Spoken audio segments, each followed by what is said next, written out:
Sarmiento, un amigo de la casa. Muy buenos días, Marcos. Muchas gracias por estar acá con nosotros. Hola, buenos días Macarena y a todo tu equipo. Un gusto como siempre compartir estos momentos con ustedes.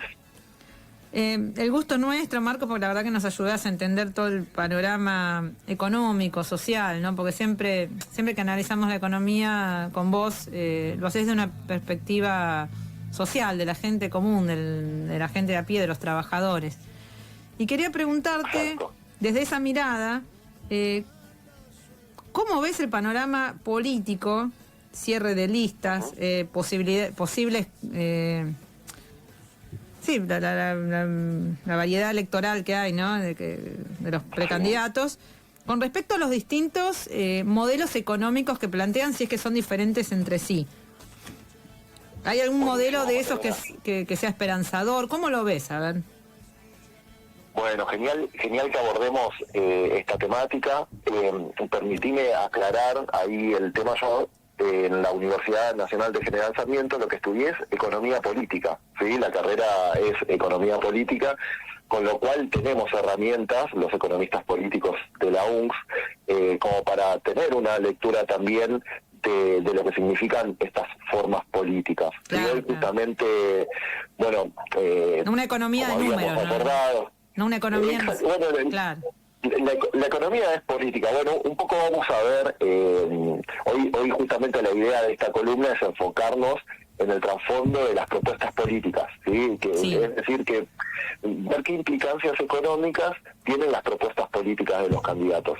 ¿Sí? Y para eso vamos a empezar, antes de adentrarnos en el análisis, digamos, de los principales candidatos y candidatas, digamos, vamos a repasar brevemente algunos datos que nos permiten entender quiénes están contentos con estos candidatos. Sí, entiendo, yo no soy peronista, pero entiendo que no todos los peronistas están contentos con esta movida. No. Entiendo que también en Juntos por el Cambio hay sus propias internas, así que es como que no hay ningún candidato que despierte algo así como un clamor o un amor popular, ¿no? Entonces, bueno, repasemos brevemente algunos de los datos, quienes sí están muy contentos con estos candidatos y quienes sí les despiertan grandes pasiones y el compromiso militante para llevar adelante a estos candidatos, ¿sí?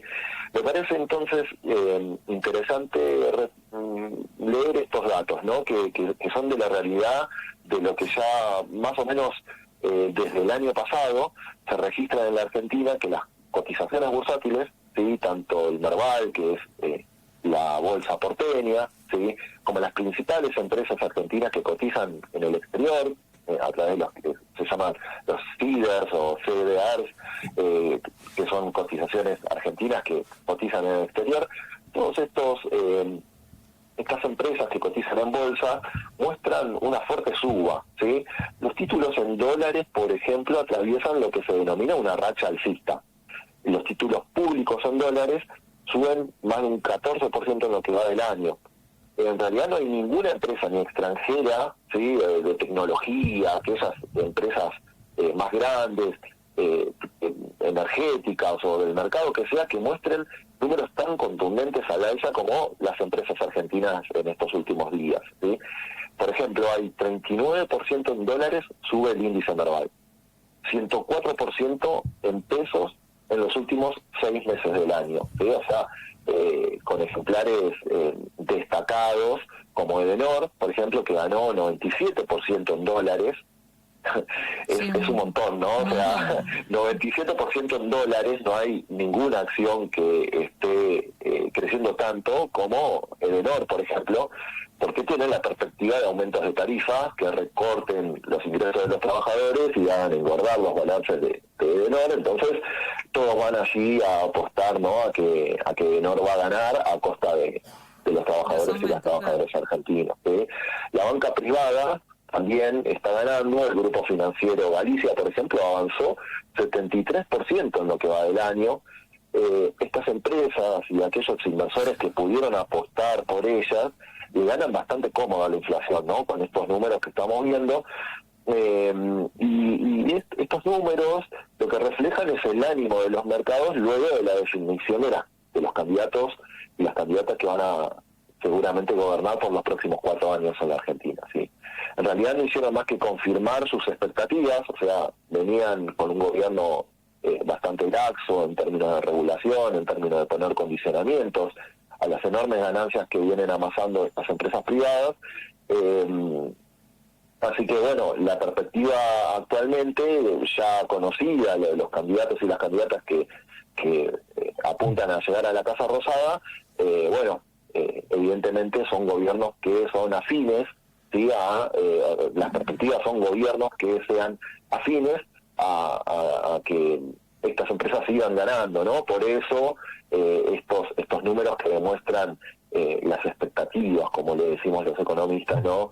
De acá a futuro, ¿sí? Entonces, me parece relevante para el debate político poner en contexto algo de ciencia social, ¿sí?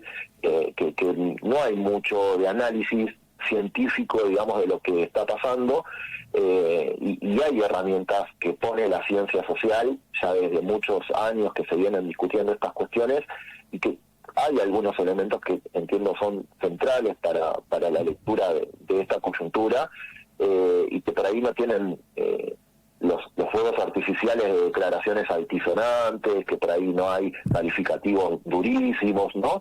Pero sí que son, digamos, que invitan a la reflexión, ¿no? Que invitan a ver de qué manera podemos entender más profundamente lo que está pasando ante tanto ruido de como te decía, ¿no? Declaraciones, cruzadas, y aquello.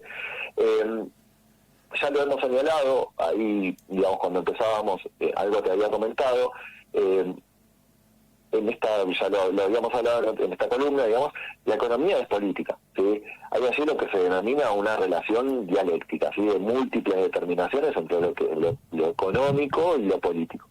Aquello a lo que llamamos estrictamente político, como si tuviera una entidad en sí mismo, digamos, abstracto de lo que es la economía, en realidad no es más que un reflejo de la estructura productiva, ¿sí?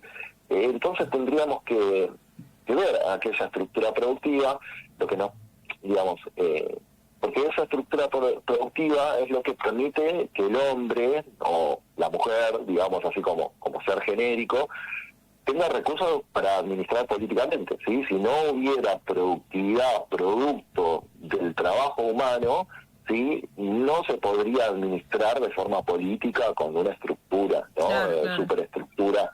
Entonces,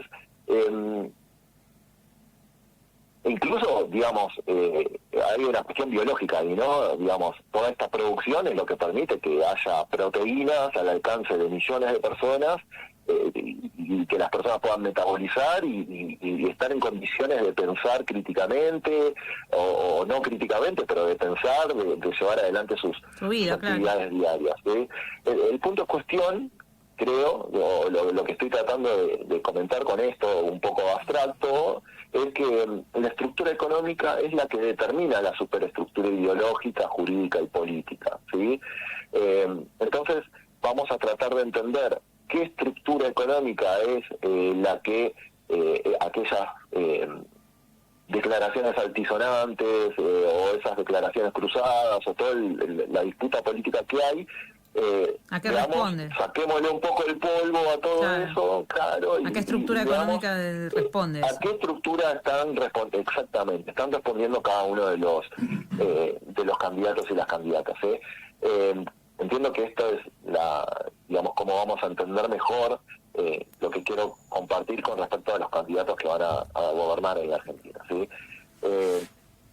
Yendo al punto, mi lectura, digamos, empezando también de nuevo por el final, es que todos los candidatos con chances efectivas de ganar, de gobernar, ¿sí? Entiendo, digamos, siendo pragmático, entiendo que son 3 los candidatos que tienen efectivamente chances de ganar, ¿sí? Entiendo que son, el oficialismo, Massa, Rodríguez Larreta y Patricia Bullrich. Efectivamente, digamos, son los que lamentablemente, te diría, tienen efectivas chances de gobernar. Pero hay matices entre ellos, ¿sí? Claro, eso te iba a preguntar, hay matices. Sí, no, hay matices, claramente que hay matices. Y bueno, y eso es lo que si me permitís, vamos a ir analizando en esta columna, ¿sí? Si vamos a la cuestión de las similitudes, las que encuentro más relevantes es que los tres candidatos disponen de una enorme cantidad de recursos que son necesarios para presentarse a elecciones con chances efectivas de ganar, ¿sí? Todos los candidatos que van que tienen chances de ganar van a gastar varios millones de dólares en publicidad, en compra y manipulación de voluntades. Esto a todos pareciera que les parece lógico o inevitable a muchas personas, pero la realidad es que solamente los millonarios pueden ser presidentes o presidentas, ¿sí? Los tres candidatos son vistos con buenos ojos por el mercado, ¿sí? Como ya hemos señalado. Sí. Todos tuvieron o tienen, otra de las similitudes es que todos tuvieron o tienen puestos de relevancia institucional, ¿sí? Con los cuales efectivamente se ganaron esa mirada amistosa de los mercados, ¿sí? Todos garantizan también la continuidad de la relación y el seguimiento de los lineamientos del FMI. ¿Sí? Ninguno está planteando, por lo menos ninguno de estos tres, está planteando ninguna ruptura con los lineamientos del FMI. Massa dijo, nos tenemos que sacar encima, pero pagarle. O sea, hay que pagarle y después nos sacamos encima. Sí, hay también algún matiz, pero, digamos, en lo que respecta a una todos dicen que hay que general, pagar, claro. Hay que pagar, ¿sí? Con carita triste o con carita contenta, pero hay que pagar, ¿sí? Hay muchas otras similitudes, como te decía, pero me quedo con estas que explican más claramente lo que entiendo es fundamental de la cuestión, ¿sí? Ahora vayamos, si te parece, a algunas diferencias, ¿sí? Estos son, como te decía, algunos lineamientos. Obviamente, digamos, está todo abierto al debate. Yo no soy especialista, digamos, analista político, pero entiendo que estas son las cuestiones que están de fondo, ¿sí? Algo que es muy notorio es que efectivamente Massa es el candidato del establishment, ¿sí? A cielo abierto, digámoslo, ¿sí? O sea, todo el mundo sabe que, digamos, a los mercados les gusta Massa, ¿sí? Sí. Los números bursátiles así lo demuestran, sus amistades personales así lo demuestran. Larreta también, me parece, ¿eh? Larreta, sí, Larreta son amigos personales, bueno, lo iba a decir en otro momento, pero sí, son no, pero al establishment también le gusta Larreta, digo. Pasa que no mide, también. pero para mí que le gusta Larreta al establishment. Le gusta Larreta también al establishment, pero bueno, digamos, ahora vamos con Larreta, digamos que tiene su particularidad, pero bueno, esta cuestión de que Massa agrada a los mercados, bueno, es notoria, ¿no? Y tampoco nadie pone en duda la excelente relación que tiene el ministro de Economía con la Embajada de Estados Unidos, ¿sí? No sé si se acuerdan, Macarena, de los Wikileaks, que en algún momento habían salido, sí, ya con las declaraciones de Massa con la Embajada Yankee, diciendo, bueno, hagan algo con Cristina, está loca, había como transcripciones muy... Sí, acá lo hemos leído al aire y todo. Sí. Bueno, genial. Pero entiendo que el mensaje que quiere dar Unión por la Patria, digamos, poniendo a Massa como candidato, es lo que viene diciendo Cristina hace algunas declaraciones atrás, o siempre te diría, digamos, lo viene diciendo claramente. Así que no son una fuerza que viene a romper con el status quo vigente, ¿sí? Cristina lo dijo, lo hemos hablado en la columna anterior, que ellos pagaron todo lo que había que pagar, pagaron peso por peso, dólar por dólar al FMI, aquellos que habían privatizado sus deudas privadas, que estatizaron sus deudas privadas, el Estado se las pagó. Mira, ¿sí? disculpa que te Bueno, interrumpa, bien. a ver qué pensás de esto. Recién en el bloque anterior, viste, estamos hablando con Cristian Sidili, que es un analista internacional que nosotros, también otro amigo de la casa que siempre lo convocamos para charlar con nosotros, especialmente su especialidad es el tema del seguimiento de la guerra de Rusia y Ucrania. Pero entrando en el tema local, yo le pregunto qué le parecía, si lo veía a Massa como alguien más pragmático o que iba a estar apegado a esto, porque también está la crítica, no, Massa es un neoliberal y va a la embajada y los Wikileaks y es amigo de la embajada y va a responder esos intereses. Y me dice Cristian que en realidad sería más pragmático Massa, que bien podría, por conveniencia, por ahí seguir esta línea por ahí de Estados Unidos, de la hegemonía de Estados Unidos, o bien podría, como hizo el viaje a China, ir a China y negociar con China, que es más pragmático que neoliberal en realidad. No sé cómo lo ves a eso. Sí, efectivamente, digamos, el pragmatismo es para salir de una situación, es resolver fácilmente, digamos, un conflicto, ¿sí? sin ataduras ideológicas, Claro. pero entiendo que, digamos, la cuestión de fondo, digamos, el objetivo final que tiene el pragmatismo de Massa es esto que te decía, ¿no? Mantener el status quo vigente, no hacer algo muy distinto a lo que está pasando en estos momentos, digamos, intentar por el lado social, por ahí, bueno, ahí está uno de los matices, ¿no? Por ejemplo, esto de mantener la gobernabilidad que siempre el peronismo tiene como un gran activo, ¿no? de su propuesta política. Son como el partido que garantiza justamente, digamos, las condiciones para seguir gobernando en la Argentina y que todo esto, digamos, no entre en una ebullición de sectores que, atacándose unos con otros, dejen un caos en la Argentina, ¿no? Ese es como uno de los grandes activos que tiene el peronismo y Massa con su pragmatismo, digamos, esto de resolver sin ideología es alguien que expresa bastante bien, ¿no? Esta situación de decir, bueno, ustedes sigan ganando y voy a ver de qué manera puedo conseguir algo para que, no sé, los salarios no pierdan tanto, ¿sí? Por decirlo de alguna manera. Entiendo que esa es más o menos la lectura que uno hace, digamos, de un Massa pragmático, ¿no? Pero me parece que hay un ejemplo bastante claro, digamos, de algo que viene sosteniendo también como una política de Estado el peronismo, y lo que me parece es un buen ejemplo, ¿sí? Hay varios ejemplos de qué significa sostener la gobernabilidad o mantener el status quo para el peronismo. Pero me parece un buen ejemplo, por ejemplo, los subsidios, ¿sí? Massa seguramente va a mantener subsidios, Sí, sí, ¿sí? sí. Esto, digamos, el peronismo lo tiene casi en su ADN, Es decir, los digamos, subsidios a los servicios y también los los programas subsidios, sociales. exactamente. Yendo al punto de los subsidios, son un financiamiento para la clase capitalista, ¿sí? O sea, en ciencia social, en ciencia económica particularmente, los subsidios se ven como un subsidio a los capitalistas. Y vemos a los trabajadores como un costo, ¿sí? El costo trabajador me sale más barato si yo no tengo que pagarle por ejemplo, los gastos necesarios para viajar, ¿sí?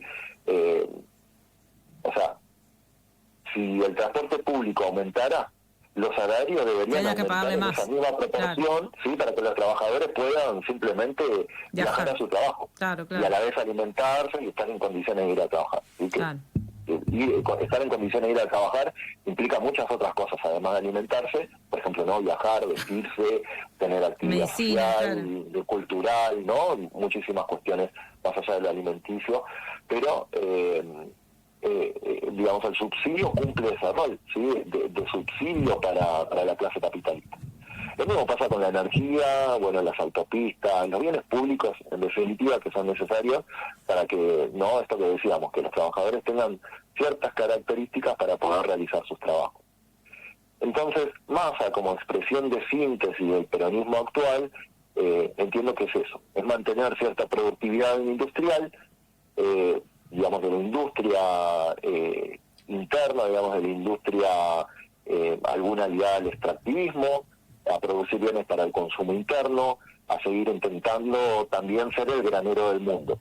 Y la verdad es que no hay mucho más, no hay ninguna mirada estratégica disruptiva del mundo que el precandidato Massa tenga para compartirnos realmente, sino, o por lo menos no es público debate, digamos, como claro, si la otra expresión de Unión por la Patria, que es Grabois, que él sí, digamos, viene discutiendo por ahí un programa.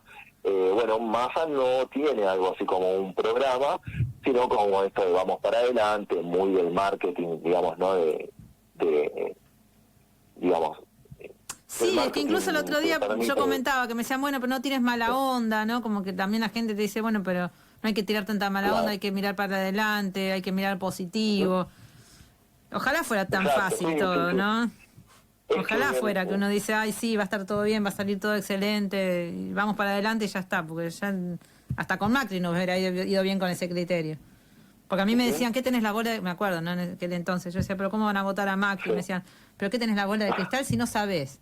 Y yo decía, bueno, pero es Macri. ¿Qué puede salir de Macri? O sea... Sí, es que, de nuevo, ¿no? Esta cuestión de que todos ya tuvieron herramientas como para hacer algo, ¿no? Tuvieron que tomar decisiones importantes, tuvieron cargos de gestión muy importantes, y bueno, acá estamos, ¿no? Digamos, Pasa no que también a tomaron veces... ninguna... Perdón, interrumpí. Sí. Pero muchas No, veces no, cuando no uno problema. va a votar una opción, quizás no, Sí, por ahí todas estas cuestiones no las toma en cuenta. Y el otro día yo hablaba con un claro. hombre que me decía, no, yo soy ferviente anti-K, me dice, yo soy antiperonista, anti-K, Ujú. y quizás ese hombre, aunque lo perjudique, un trabajador, Sí. aunque lo perjudique, va a terminar votando a Milei, a Bullrich, o a alguien que presente un discurso duro, el que presente el discurso más duro contra los K, por ejemplo, porque su bronca era contra el kirchnerismo. Claro, Entonces, claro.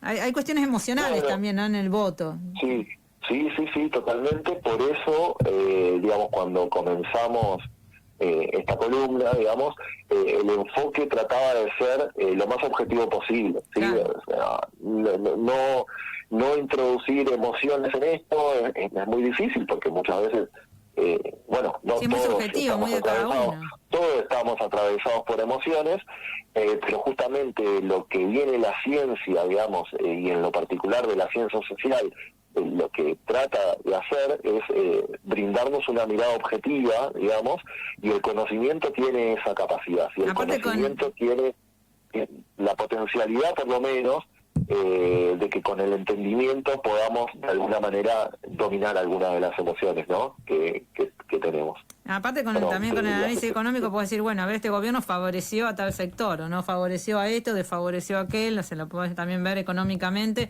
Porque uno en discurso Exacto. puede decir una cosa, pero después en los hechos Exactamente. Bueno, uno puede hablar de por justicia eso, social y no aplicar un modelo de justicia social, aplicar un modelo que favorece a las grandes corporaciones y no a los trabajadores. bueno, un poco de eso era también los números del mercado bursátil, digamos, celebrando estos candidatos y candidatas que mostraba al comienzo, ¿no? O sea, las expectativas de ellos es que este gobierno o los gobiernos que eventualmente puedan ganar van a continuar esta línea de trabajo, ¿no? Esta línea de bueno, mantener cierta margen de ganancia para los grandes grupos económicos.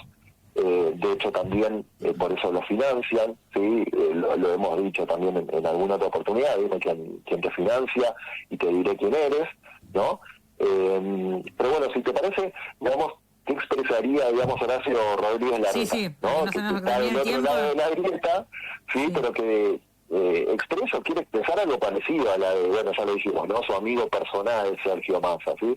Intenta mostrarse como una opción por ahí moderada, ¿sí? Moderado quiere decir sin cambios bruscos, ¿no? Apostar también a lo que vienen, digamos, a los que vienen ganando, que son recursos energéticos, el extractivismo de algunas regiones del país, que tienen muchísimo potencial y que ya están en manos de sus aliados, ¿sí? Morales, que es su candidato a vicepresidente, dio una muestra gratis de lo que están dispuestos a hacer para garantizar el derecho de las mineras a pagar regalías menores en comparación a la enorme riqueza que sacan a toneladas del país para aplicarles tecnología y por lo tanto trabajos más calificados en el exterior, ¿no? Están dispuestos a todo para esto, literalmente para arrancar ojos, secuestrar, reprimir fuertemente, ¿no? Están dispuestos a esto para sostener ese status quo vigente, ¿no? Lo hemos visto.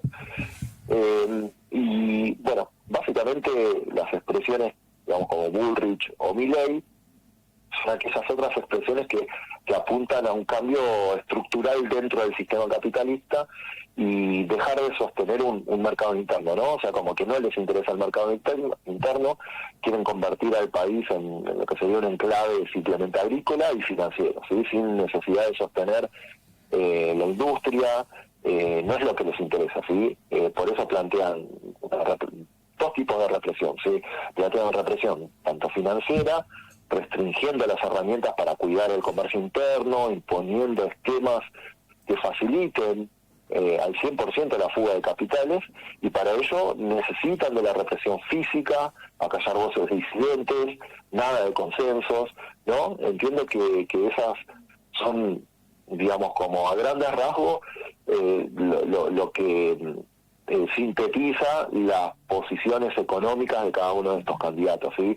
Después están, bueno, aquellas declaraciones que dan sustento a esto que intento decir, que los podríamos ver, pero que, no sé, por ejemplo, esta política de la CUNSA, de decir, saco el cepo cuanto antes, o estoy en contra totalmente de cualquier tipo de subsidio, ¿no? Que esto de bajar la mano, sos un subsidiado, ¿no? Como también, yendo al punto emocional, esto de la estigmatización, de los subsidios, cuando son herramientas que se usan en el capitalismo en todas partes del mundo, ¿no?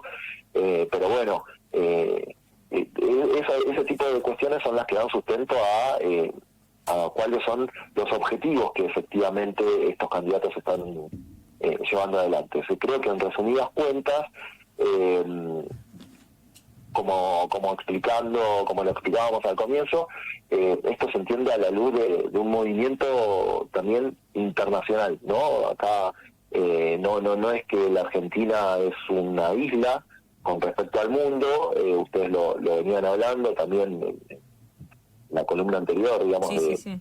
del mercado internacional, digamos, de lo que es la política internacional, pero en todas partes del mundo hay esta tensión, digamos, la misma dicotomía entre los sectores populares y los grandes grupos económicos, o entre un empleador y su empleado, ¿no? Esto es nada más y nada menos que la lucha de clases, ¿sí?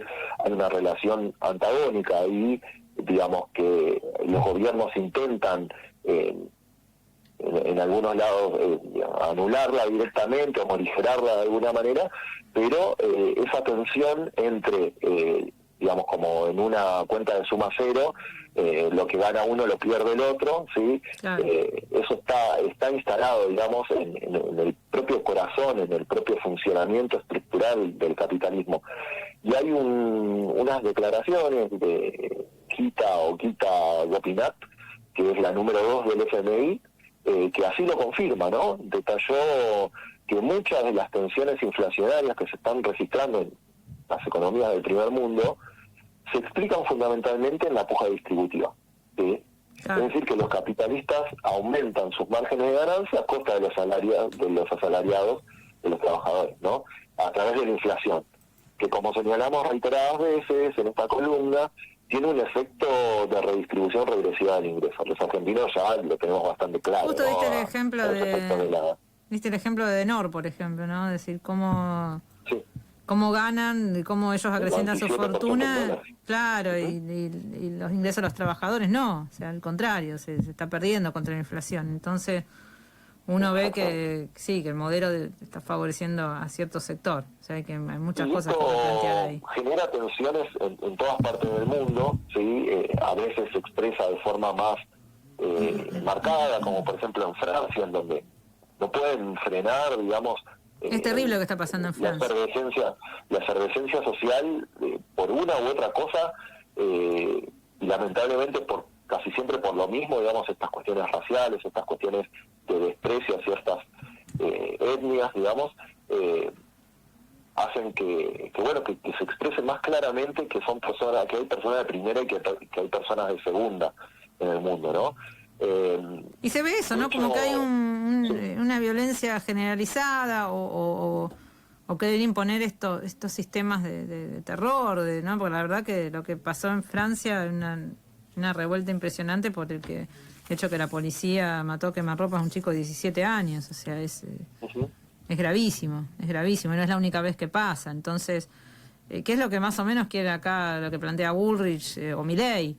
Reprimir la protesta social, que se queja, o sea, no quieren directamente criminalizar a los piqueteros, o sea, como si vos, eso va a ser un régimen de restricción, que no va al trabajo, no va a la industria, y encima no querés a la gente en la calle, el que se va a quejar de ese modelo.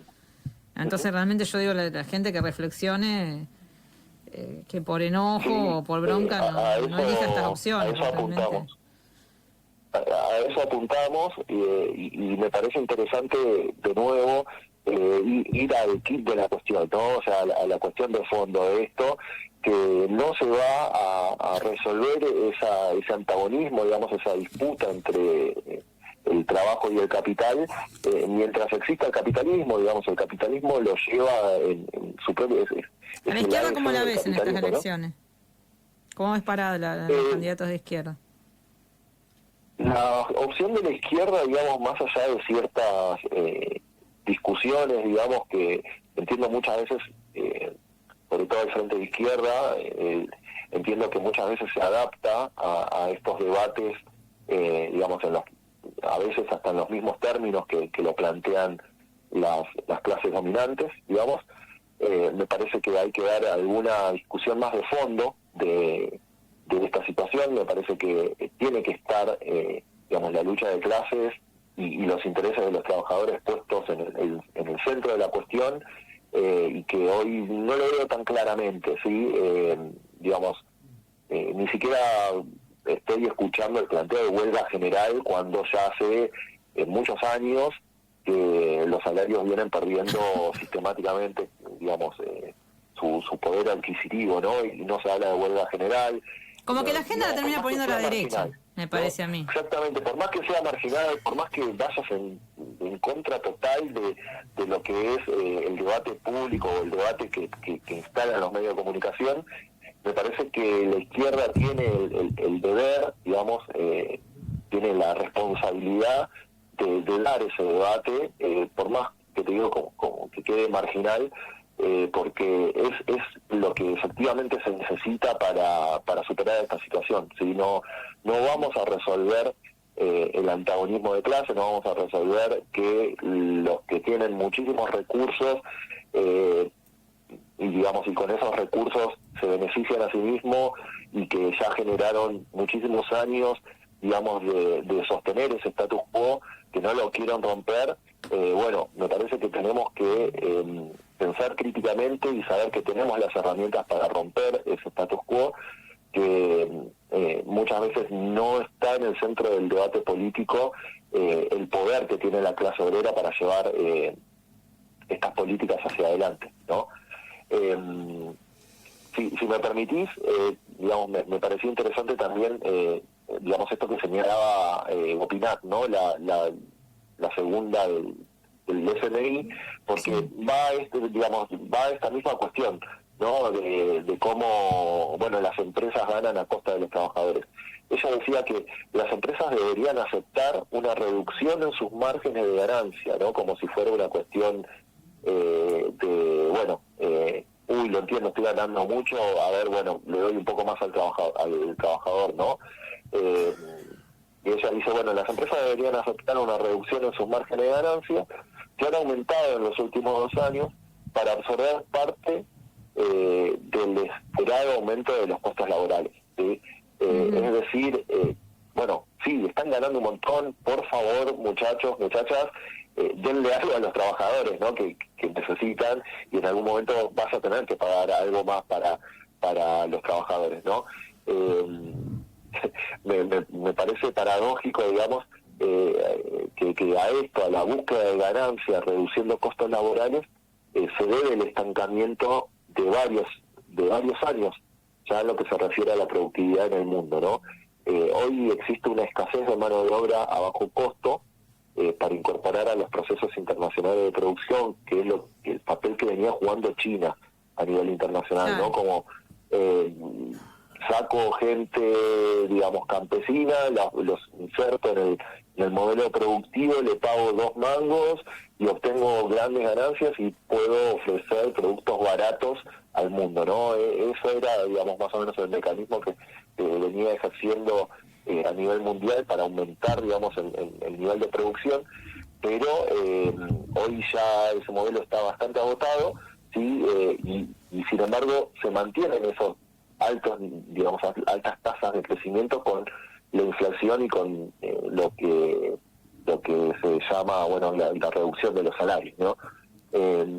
Y digamos, digamos, de nuevo, yo lo que entiendo que hay que hacer para revertir esta situación es recurrir a los mecanismos que históricamente significaron un salto hacia adelante en la capacidad productiva de la humanidad, que es la lucha de los trabajadores por mejores ingresos y la intervención como sujeto político independiente, digamos, del debate que quiere dar la derecha, del debate que quiere dar el establishment, para no solo mejorar las condiciones de vida de sus familias.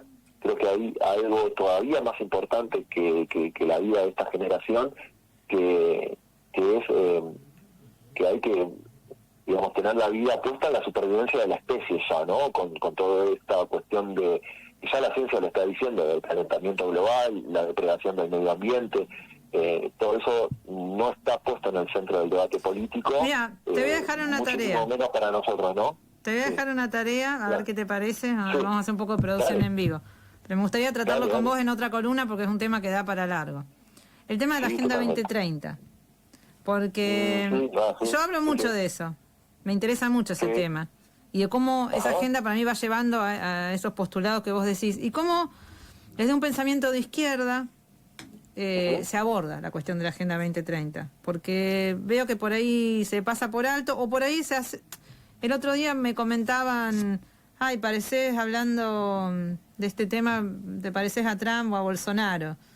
Y me parece que no tiene, el que exista esta Agenda 2030 con los... que expresa los intereses de cierto poder dominante, no tiene que ver con una cuestión ideológica, porque si no te ponen, vos hablas de esto, no, sos de derecha, como Trump o como Bolsonaro, entonces ya eso invalidaría el argumento de que existe algo así como la Agenda 2030, digo, con las intenciones verdaderas, no como nos la presentan. Así que te lo dejo quizá para pensarlo y tratarlo en otra columna, porque justamente es la despoblación y eso... Interesante.